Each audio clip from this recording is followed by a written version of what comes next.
All right. In Euclidean geometry, no coordinate plane. Two lines are parallel if and only if what? There were two things that had to be true.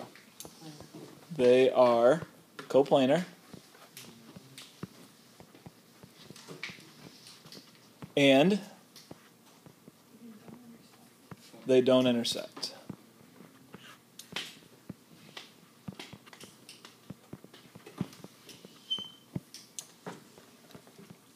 Okay, so two lines are parallel if and only if they're coplanar and they don't intersect.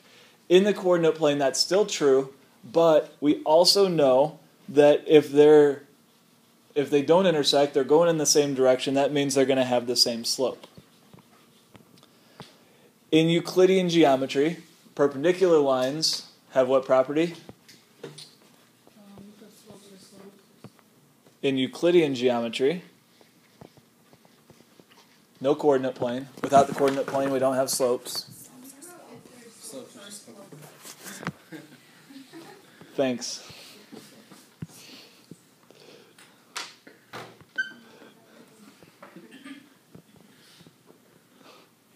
Is that better? Their slopes are equal. Okay, cool.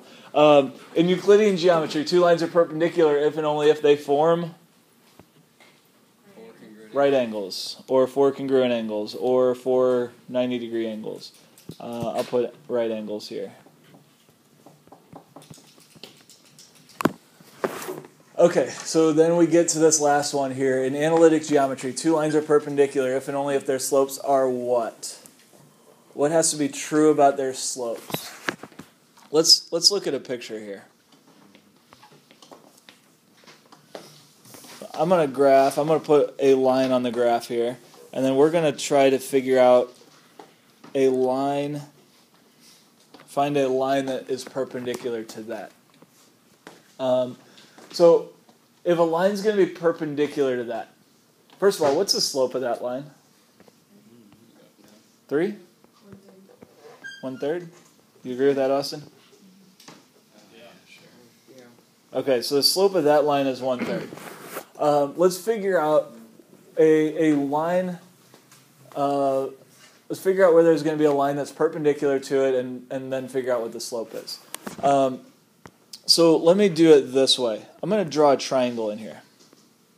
So right here is a triangle. Yes? Is the answer to this question, but you never told me if my answer was wrong or not. I don't know what you even said. I said we should. Close, but no. So let's say I want to draw a perpendicular line through this point right here. Perpendicular means that we're going to make a 90-degree angle, right? Well, if I take this triangle right here and I rotate it 90 degrees this way, then I can rotate this line with it 90 degrees, and let's see what happens. So I'm going to take this triangle right here. I'm going to go ahead and shade it in, and I'm going to rotate it around this point right here, around that point. So when I do that, this line right here has a length of what? 3, and instead of going off to the right, it's going to go up. We're going to rotate it around this way. Okay? So now that new line is going to be vertical, right there, right? And then once we get to the end of it here, we take a left turn, and we go left 1, right? Or we go up 1 in this case. So we're going along here, we turn to the left, and we go another unit that way. So I go this way. You guys see how I got that? Yeah. Right there? And then to complete the triangle, I'm going to go here. So I end up with that triangle. So that blue triangle is just the red triangle rotated 90 degrees counterclockwise around that point. So what that gives me now, I'll go ahead and make a blue line out of this, is this line right here. Now, do you agree that that line right there needs to be perpendicular? Yeah, it's perpendicular. It's perpendicular because what we did is we just took that whole picture and we rotated it 90 degrees. So we know that's a 90-degree angle. What's the slope of that line? What's the slope of that line? Oh, the blue one? Yeah? Let's see here. You go up 3 and left 1, isn't it? So, yeah, 3 over 1. 3. Is it 3?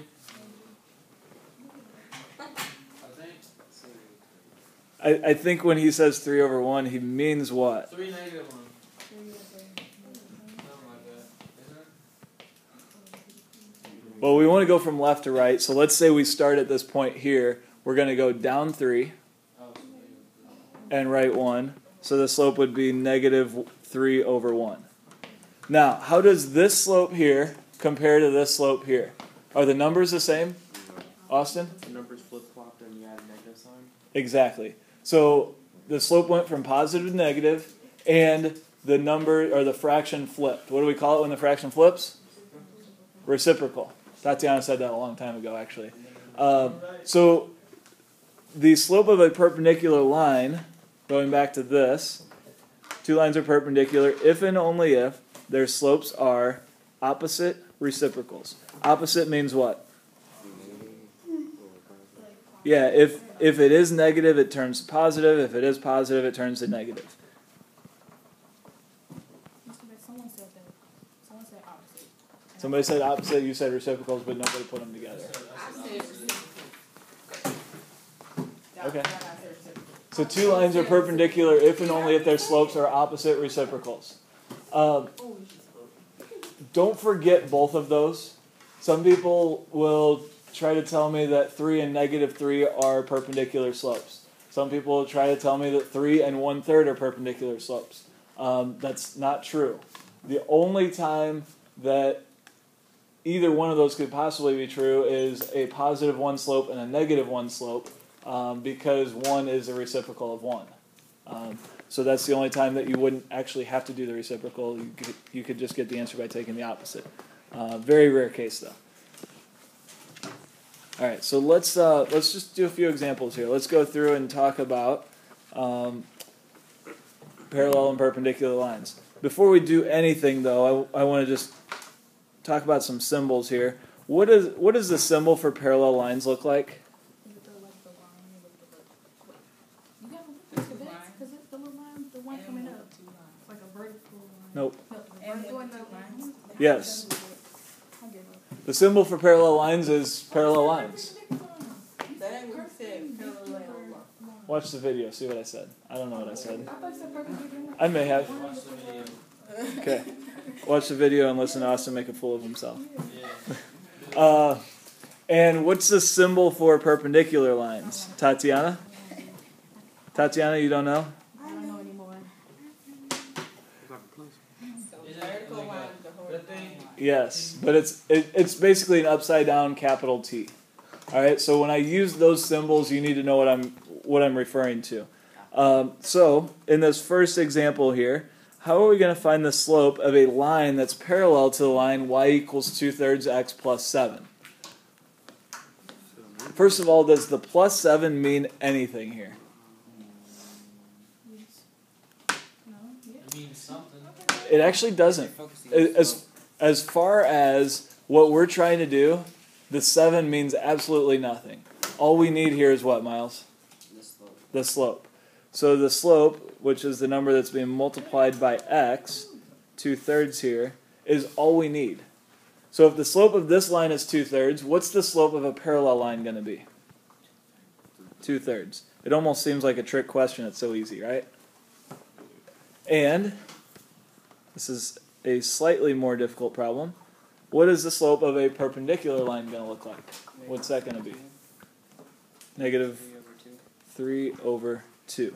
So since the slope was positive, then we're going to make it negative, and it was 2/3. We flip it, and we get 3/2. That make sense?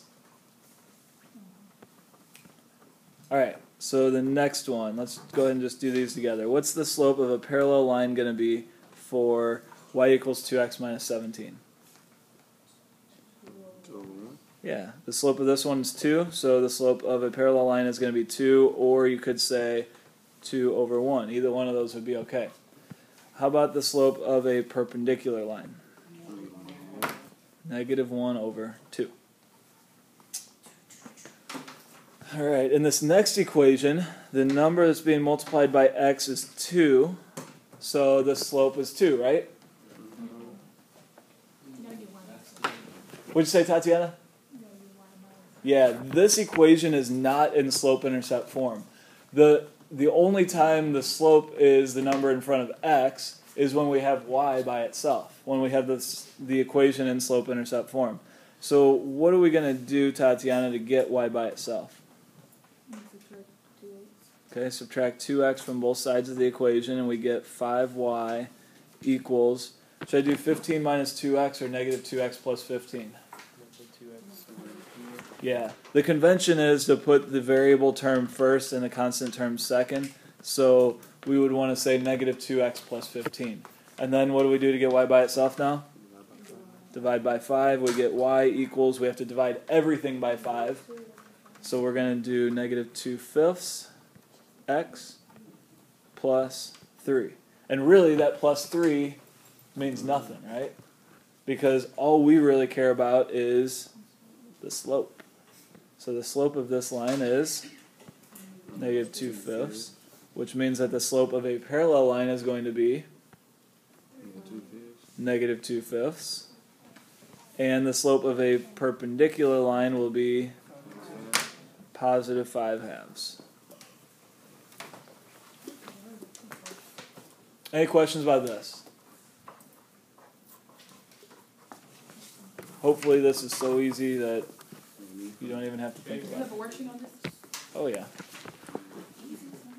Alright, so we've got 4 examples we're going to do where we're actually using this to graph some lines that are parallel and perpendicular to each other. The first one we'll do together. We'll take it kind of slow and do this together. What we want to do is we want to find the equation of a line that's parallel to that line, y equals negative 3/4 x plus 2, and it goes to the point negative 4, 2. What I want to do is I want to look at the graph of this first, and then from that graph we'll kind of look at what the line should look like, and then we'll do this algebraically. So we're going to kind of take this in phases here. So the equation of the line is y equals negative 3/4 x, what is it, plus 2? And the point that we want the new line to go through is what? Negative 4, comma 2? Okay. So let's graph that first line. What's the y-intercept of that first line? 2. So we'll go to 2 on the y-axis. And then what's the slope? Negative 3/4. So starting here, we'll go down 3 and right 4, and we get that point right there. So there's our second point. That's enough to graph the line. So we're going to start with a line that looks like this. And I want to get a new line that's parallel to that line and goes to the point negative 4, 2, which is this point right here. So I would like somebody to go up there, take my yardstick, nope, it's a meter stick, take my meter stick here, and show me where our new line's going to be. Who wants to volunteer for that? Okay, go ahead, Miles. Just put this where the new line should be up there. Yes. So we want a line that's parallel to the line that's up there, and it goes through the point that's up there. So just put the meter stick, like make the meter stick into the line that we want. Do you agree with that? Ade wants to help you out. Help him out, Ade. Still, it's crooked. it's still crooked. I think he got it there. He had it there at some point, right? Go ahead, Ade. So this is about what Miles had right here, right? Do you agree with that? Ade, do you agree with that? Your line is like pretty. Do you agree with that? She's mad. Nope, I don't care. Wait, that's right. That's the point. I'm making everybody mad today. So we end up with a line that looks something like this. Tatiana pointed out that my line looks really bad. I agree. And I did that on purpose. I don't want to use I don't want to use the graph to get my answer. I want to do this algebraically. I want to use some algebra to do it. All right, so what we're going to do is we're going to take the information that we know. We're going to take the equation of this line and this point here, and we're going to find the equation of a new line, and we're going to see if that line matches up pretty close with what we thought it was going to be. So this is our original line. We want our new line to be parallel to this. So what do I know about the new line based on the old line? The slope is negative 3/4. So I know that in my new line, I'm going to have a slope of negative 3/4. I also know that my new line is going to go through negative 4, 2. I know it's going to go through that point. So you can forget about everything else up here except what's in that third quadrant there. In the third quadrant here, we know what the slope of the new line is going to be. We know a point that's on the new line. What can I do to figure out the y-intercept of that new line? That's the only thing that we need to know so that we can graph it, or so that we can write the equation. Sorry. What do I do? Can't you use that point, -4, 2? Uh-huh. Do the slope of the line. Oh, we're not going to do that.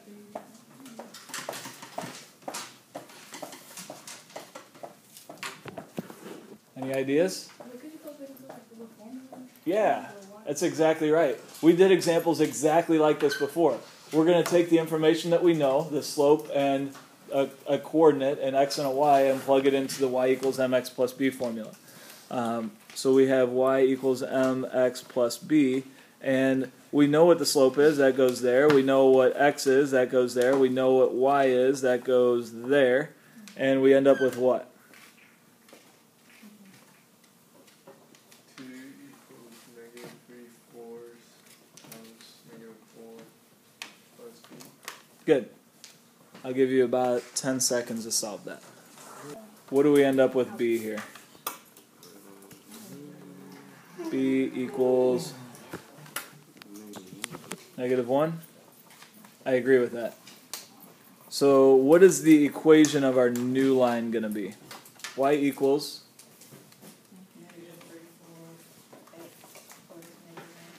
plus negative 1, which is the same thing as what a day? Yeah, we could just subtract 1 there. So we have y equals negative 3/4 x minus 1. Now, let's check the answer that we thought we had earlier. First of all, is this line here going through negative 1 on the y-axis?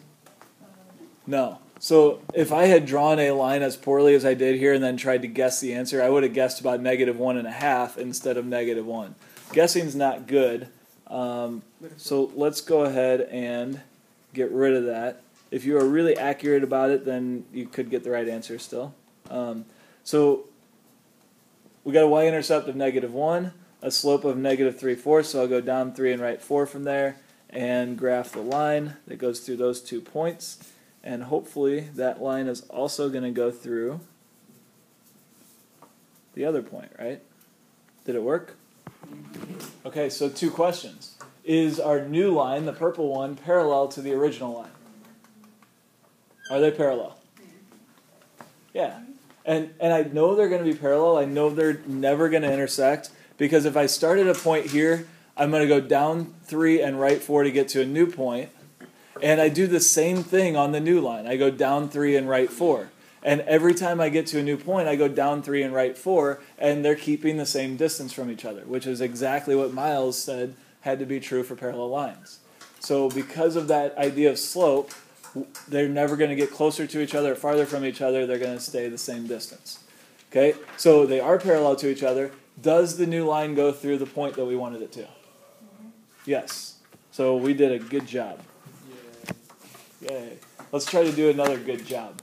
I'm going to give you a few minutes to get a few minutes head start on this one, and I want you to do the exact same thing. In fact, I would actually like you to do this algebraically first before you do anything on the graph. Figure out what the new equation is going to be. Let's work this out analytically or algebraically first. What do I know about the new line, the line that we're trying to find the equation of? I know a slope and I know a point. What's the slope of the new line going to be? 2 over 1. And actually, I'm just going to call it 2, because 2 is easier to work with when we're doing algebra than 2 over 1 is. And what's a point that's going to be on that line? 3, 3. That was just given to us in the problem. So again, the only thing in this equation that we needed was the slope. Nothing else really matters there. So as long as the equation was given to us in slope-intercept form, we need that number that's being multiplied by x, and we're done. We're done with that at least. So the slope is 2. The A point on the line is going to be 3, 3. So what do I do? What's the equation going to look like now to solve for B? I'll get you started. 3 equals 2 times 3 plus b. 2 times 3 plus b. I know that 2 times 3 is 6, and I know that we need to subtract 6 from both sides and get negative 3 equals b. All right, so what is the equation of the new line? Y equals 2x plus minus 3. Y equals 2x minus 3. You guys agree with that? Ooh, you can't really read that, can you?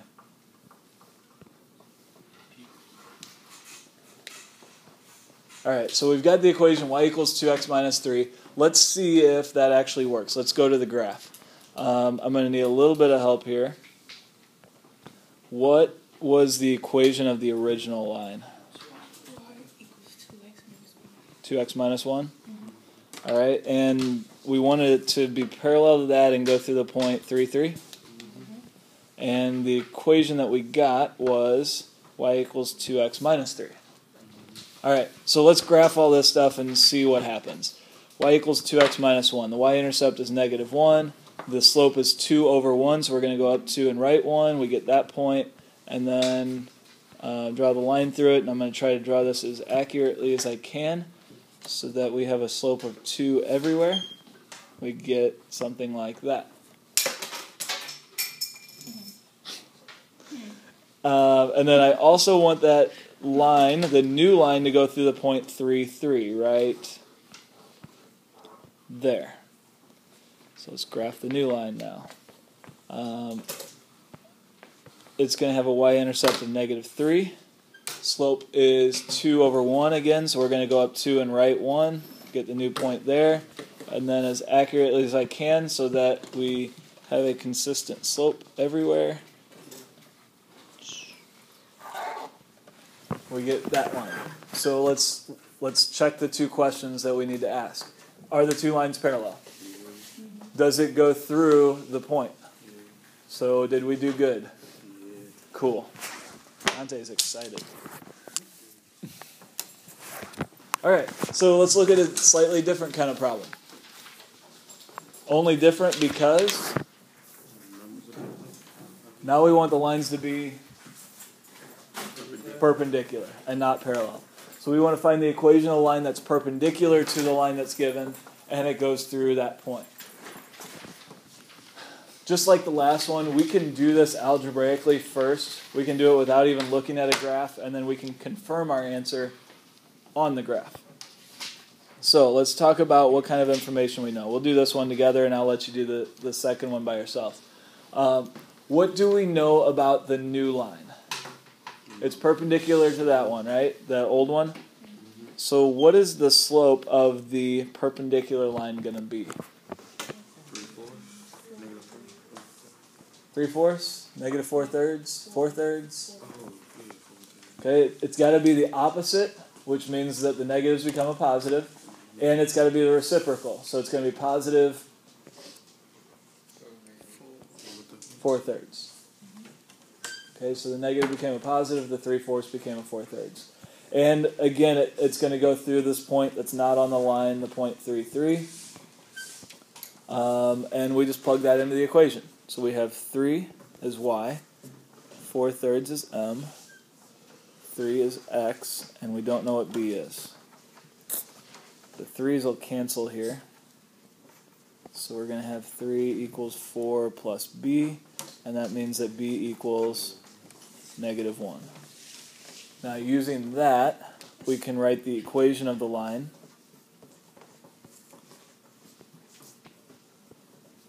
And that's going to be y equals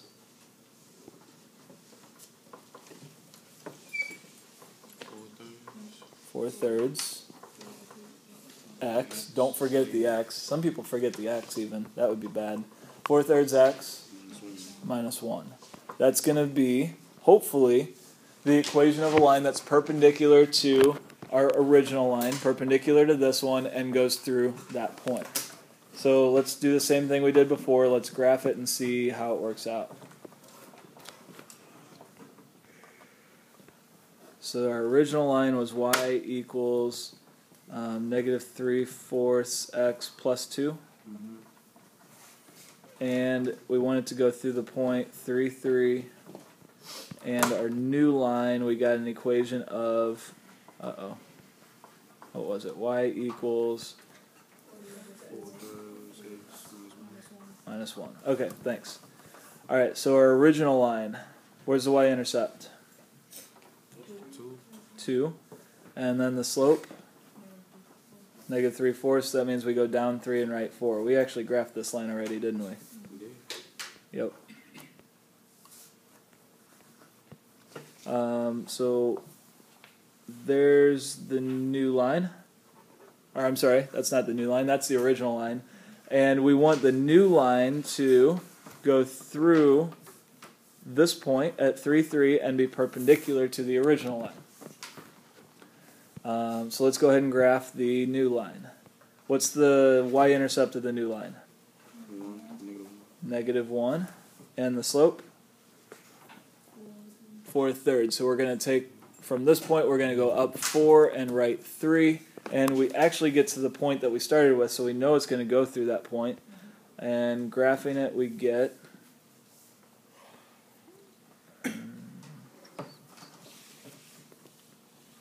something like that. So, 2 questions.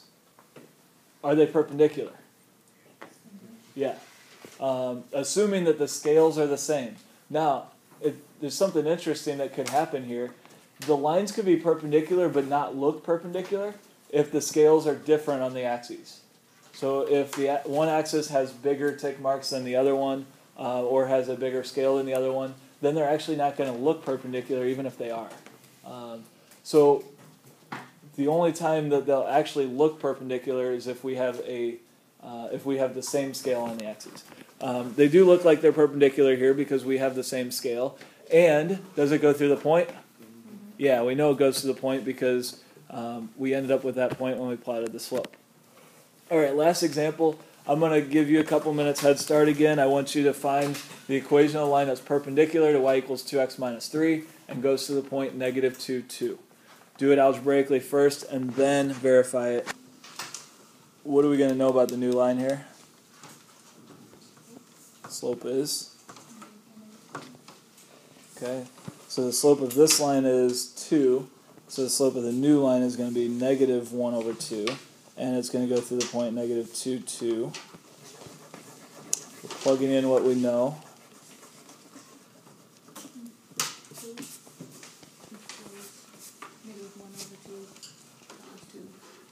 Negative 2, right? Yeah. Plus B. Okay. Negative 1/2 times negative 2. The negatives cancel, the 2's cancel, and we just get 1, right? So 2 equals 1 plus b. And so b equals... Alright, so now the new equation is going to be...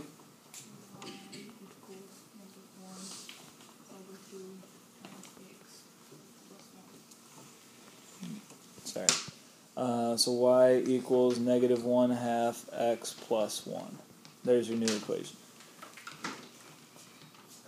Alright, so you've got that in front of you. I'm not going to copy it over to the graph, but let's make sure that the graph looks like it should.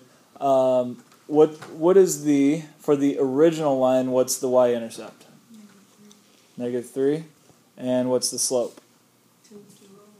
2/1. So we go up 2 and right 1. We get that point. And graphing that.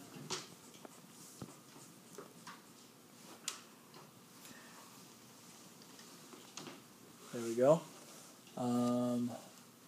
And then we wanted to go through the point negative 2, 2, which is that point right there. So let's go ahead and graph the new line now. What is the y-intercept of the new line? 1. And what's the slope?